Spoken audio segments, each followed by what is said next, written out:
Gente, então, hoje a gente vai conversar sobre a ideia da autenticidade, de que a gente tem que ser autêntico, de que a gente tem que ser a gente mesmo, assim, essa coisa que a gente ouve muito, assim, seja você mesmo, seja autêntico e tal, e de um outro lado, em oposição a isso, a impressão de que você é uma grande farsa, de que você não está sendo você mesmo, de que você está fingindo, de que você não consegue ser você mesmo, né?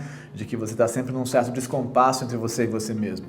Quem é você mesmo, afinal? Mas, bom, hoje a gente vai falar um pouco sobre isso para entender se tem alguma saída boa para isso que possa ajudar a gente a estar melhor no mundo, tá bom? Vamos nessa, vamos lá.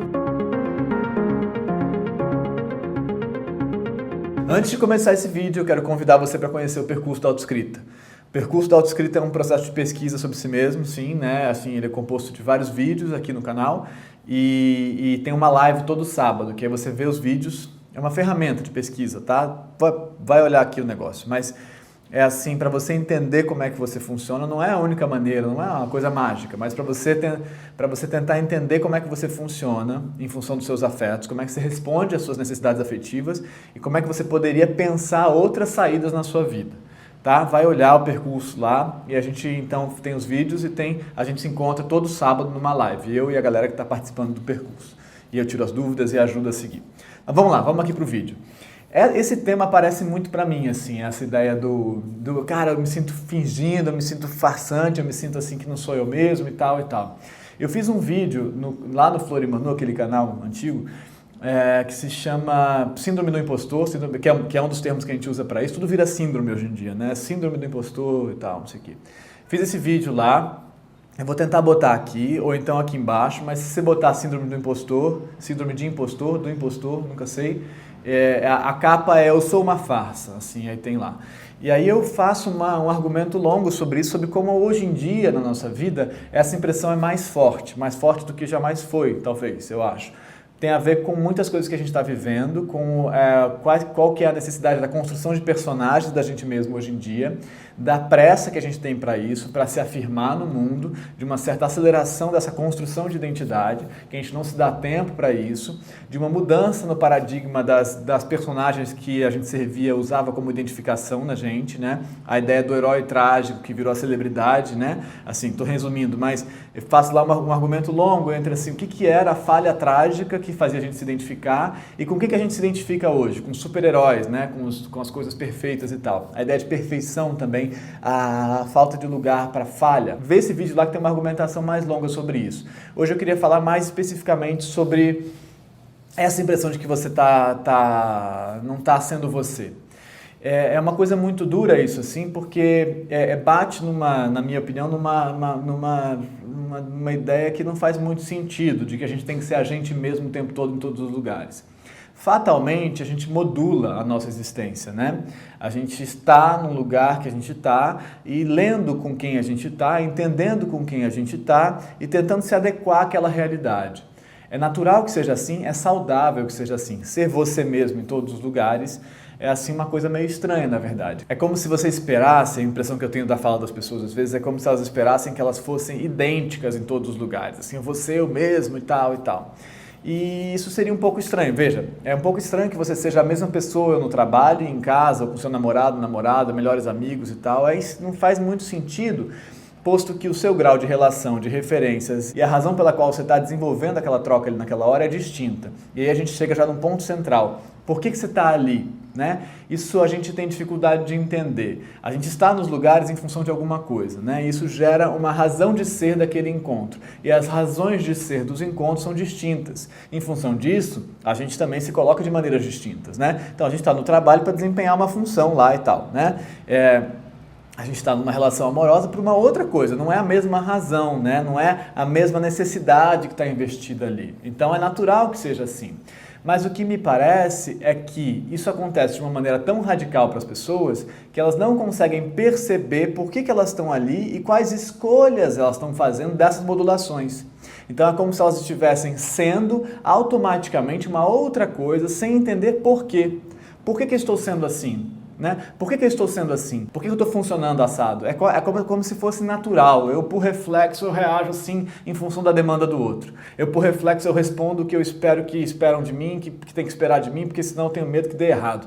Então eu faço assim, supondo que o outro espera de mim, sem sequer pensar o que eu quero aqui, quem eu sou, quem eu posso ser aqui e qual o sentido da minha resposta aqui. E aí tem um texto muito legal do Winnicott, eu vou botar aí embaixo, eu vou botar aí embaixo, já citei esse texto também algumas vezes, que é sobre o verdadeiro self e o falso self, né? Ele faz essa distinção.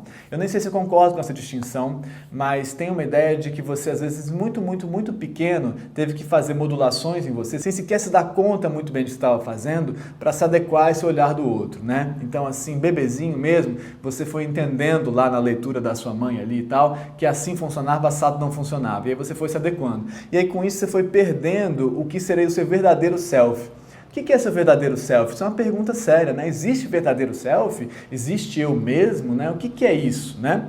Então, me parece que você, na minha leitura aqui das necessidades afetivas fundamentais, você vai ver esse vídeo aí embaixo, senão nada disso que eu vou falar agora faz sentido, é como se você tivesse, em função do medo do abandono aqui, da necessidade de acolhimento por esse outro, esquecido e passado por cima de todas as suas necessidades outras, né? A necessidade de gozar, a necessidade de brigar, a necessidade de pesquisar, descobrir, conhecer, buscar, né? As outras, a necessidade de dominar, né? Você passou por cima de tudo isso para tentar manter o vínculo, né? Então, para tentar manter o vínculo, você sequer percebeu por que você estava ali, né? Então, por exemplo, vamos pensar, a gente está no trabalho, a gente está fazendo uma entrevista de emprego, aí você vai ser você mesmo na entrevista de emprego, meio complicado. Não estou falando que com isso você tem que fazer a personagem do cara bem-sucedido da entrevista de emprego, não é isso. Mas você não vai falar com a pessoa com quem você quer trabalhar do mesmo jeito que você fala com a sua amiga de infância. Não faz sentido, porque a pessoa nem vai entender isso que está acontecendo. Então você tem que entender por que você está lá. Então, essa que é a questão. O que estou fazendo aqui, afinal? Né? Para que estou aqui?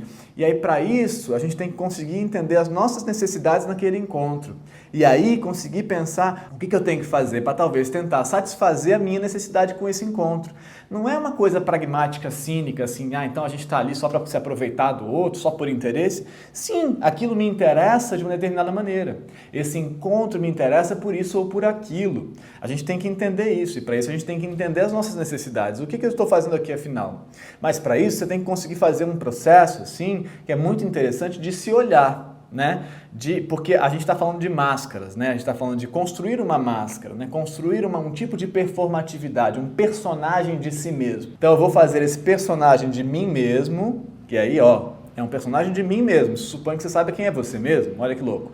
Então eu vou fazer esse personagem de mim mesmo para tentar conseguir isso que me interessa aqui, né? Para tentar conseguir trabalhar aqui, para tentar conseguir um dinheiro aqui, para tentar conseguir o que quer que seja nessa história, para tentar conseguir um dinheiro, um emprego, um encontro, um abraço. A gente tenta conseguir coisas na vida, né? Mas isso não quer dizer que isso seja, assim, uma grande farsa. Isso é uma adequação, isso é uma modulação, isso é um entendimento da realidade. Isso é um entendimento da realidade, é um entendimento da existência do outro. Então existe esse outro e eu não posso ser qualquer coisa aqui. Eu tenho que fazer uma adequação. E aí tá, e aí então eu tenho que entender por que eu estou aqui e eu tenho que conseguir olhar para esse personagem que eu vou fazer. Então eu tenho que fazer uma espécie de dialética interna que é muito complexa às vezes, e é aí que mora a encrenca entre você e você mesmo. Então é o personagem de mim mesmo e esse sujeito aqui que escolhe, que organiza esse personagem, né? Que é o narrador de mim mesmo nesse sentido, né? É o autor de mim mesmo, eu autor de mim. Eu narrador de mim, eu autor de mim, né? Então eu faço uma conversa entre essas duas pessoas. O ponto é que várias vezes essa distância parece grande demais. Né? Então, aquilo que eu estou performando é muito longe do que caberia para mim como máscara, né? E a gente tem que buscar, talvez, máscaras assim mais confortáveis, mais razoáveis, para que você consiga ter mais sintonia nesse diálogo assim, entre essas duas figuras, né? Então, para isso você precisa conseguir olhar para o que você está fazendo ali, né? Isso é muito importante, conseguir olhar para você mesmo ali, não ser automático, não estar no automatismo da resposta, né? Conseguir olhar para si e falar, bom, estou performando aqui isso por alguma razão. Não é totalmente farsante, é uma tentativa de existência. É muito importante que a gente retire da gente, assim, essa noção de que a gente entender a razão de ser de um encontro faz a gente estar se aproveitando daquele encontro, né? A gente busca satisfação nos encontros de várias ordens, todos buscamos. Isso é fundamental entender. Não há pureza aí, né? Eu tô aqui porque eu existo assim, o outro também existe assim, a gente se encontra e tudo vai bem. Não, existe o entendimento do outro, existe o entendimento de si mesmo, entende? E aí para isso tudo poder acontecer, você tem que entender essas múltiplas máscaras, né? Essas múltiplas personalidades, essas múltiplas performatividades de você mesmo, né? Você tem que acompanhar elas ao longo do tempo, ter noção. Por isso que essa figura desse narrador é importante. É a figura que percebe essas modulações acontecendo ao longo do tempo, entende por quê. Fiz assim aqui porque era necessário ser assim, mas eu continuo aqui existindo, né? Então isso é muito importante. Então me parece ser fundamental que você consiga perceber, assim, quem é você nessa história, né? Quem foi você, quem você pode ser, e os momentos que tentar ser daquele jeito é demais para você. Aqui é demais, aqui eu não consigo fazer isso tudo, aqui eu não consigo fazer essa modulação toda, esse emprego não vai dar para mim. Esse emprego não vai rolar porque eu tenho que fingir demais. Eu tenho que fingir demais. Essa modulação que eu tenho que fazer está acima do limite do razoável para esse narrador, para esse sujeito, para esses valores aqui e para essas necessidades afetivas desse sujeito, entendeu? Mas existe um diálogo aí. Você não é você mesmo em todos os lugares. Você é uma modulação de você, entende? Você é uma versão de você, mas aí você tem que saber mais ou menos quem é você que está fazendo essa modulação. E aí quem que é você? Esse sujeito que acompanha esse percurso. Esse você não é um você em si, a sua essência. Esse você é o você que observa esse percurso acontecendo, entende? Esse você é o você que acompanha as máscaras. É o você que acompanha as transformações em função das necessidades daquele momento, entende? É o você que entende, aqui é demais para mim, aqui não dá, aqui eu vou, aqui eu não vou, aqui eu consigo, aqui eu não consigo, aqui é além do meu limite. Esses dois vocês conversam. Nenhum deles é real, nenhum deles é em si. Um é o personagem de si mesmo e o outro é o narrador de si mesmo, né? Esse autor de si mesmo. É o que acompanha, é o que observa essa história, né? É o que fala, cara, tô indo aqui, tô lendo aqui minhas necessidades, tô percebendo aqui o que está se passando comigo e aí tento me modular. Não existe autenticidade pura, né? Não buscar isso é uma loucura, né? Em certo sentido, buscar isso é de fato uma loucura, né? Então, o que existe são as possíveis modulações, os limites dessa modulação. Isso é sinal de saúde. Mas aí tente perceber aí quando que você está extrapolando esses seus limites, né? Quando você está extrapolando o possível para você, o razoável para você, né? O que você, uma montagem de você mesmo que é muito distante, que não se encaixa, que não tem nenhuma sintonia com as suas necessidades, entende? Isso é que é o mais grave, que não percebe as necessidades, que não percebe por que está ali. Bom, são coisas que a gente tem que realmente pensar e olhar, né? Acho que faz sentido olhar para isso com calma e não buscando uma pureza, né? Não buscando a perfeição de si mesmo, nesse sentido você eu mesmo. Digam aí o que vocês acham disso tudo. Uma conversa longa, a gente pode voltar a ela depois. Tchau, gente.